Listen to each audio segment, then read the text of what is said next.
Hello, everybody.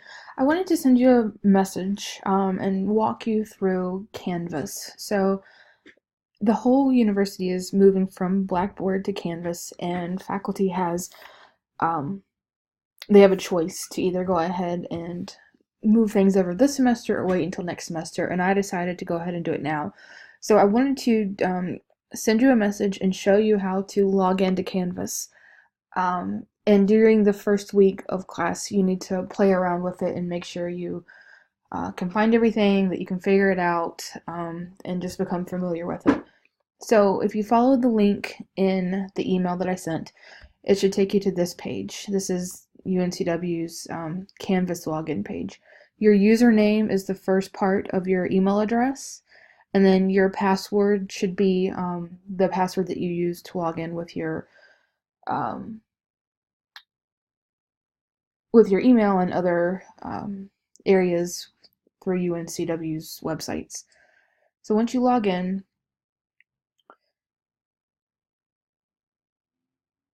it will take you to your dashboard. And your dashboard should show you all the classes that you're enrolled in, even if you are professors for other class, if you're taking other classes. Um, Even if they're not using Canvas right now, you'll probably still see the classes. So you can see I added pictures to the classes that I have on Canvas right now. Um, so for our class, it's this one. And as you probably remember, and I think it's in uh, another video that I made for you, this class had a name change. So it was Culminating 2. It's now Advocacy Research Project 2. So I did ARP for short. So you'll click on this tab for our class. So this is my view, but I wanted to show you what your view should look like. So you should see this when you sign in to our Canvas page. So you'll see this heading says Begin Course here. Once you click on it, each of these drops down with more information and more assignments and things like that we'll get to. So the first thing that you should look at, Begin Course here, gives you an overview of what to expect in Advocacy Research Project 2.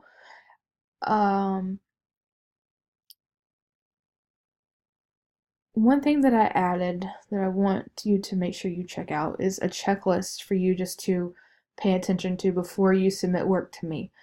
The first thing, make sure you proofread what you're sending to me and be mindful of spelling and grammatical errors. Also, it's typical when people write, I do this myself, I'll leave kind of like notes to myself in my document. Make sure you've taken those out. I've gotten a lot of drafts that still have people's notes left in it. And so just make sure you're proofreading everything before you send it to me.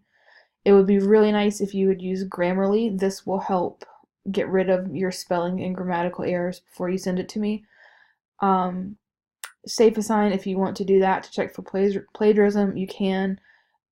All your references. So in Culminating 1, you had references for each of your sections. All those references should be compiled into one final reference list at the end of your paper. You can keep updating it and revising it as you go, but all your references need to be in a reference heading. And then you also need to make sure your APA citations are correct for in-text and then also in your reference list. So make sure you check those things before you send me drafts. On August 26th by midnight, you need to post your project timeline, your city certificate. Even if you email it to me, post it here. I'm not going to search through my emails, so just put it here. And then your mentor contact information. So you should have in mind somebody that you've asked or you plan on asking to be your mentor. This person needs to work in the field of early childhood education and needs to have a minimum of a master's degree, either in early childhood or a related field.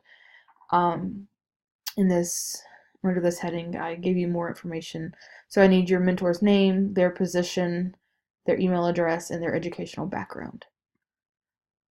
Um, I left IRB material, so I know some of you have started working on it. Some of you may be getting ready to work on it. So this information is found here. I also included the city training. Hopefully, each of you have completed the city training. If not, here are the links to get that done. And you'll need to get your city training done this first week. So I'm going to minimize this. I'll minimize this one too. Here are the Grammarly materials. So with your UNCW email address, you have free access to Grammarly. So the instructions and other materials are available. Then later in the semester, one thing that you'll see in the syllabus is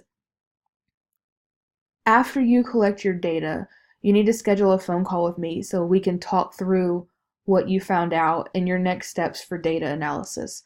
So right now, it's broken down into if you have quantitative or qualitative data.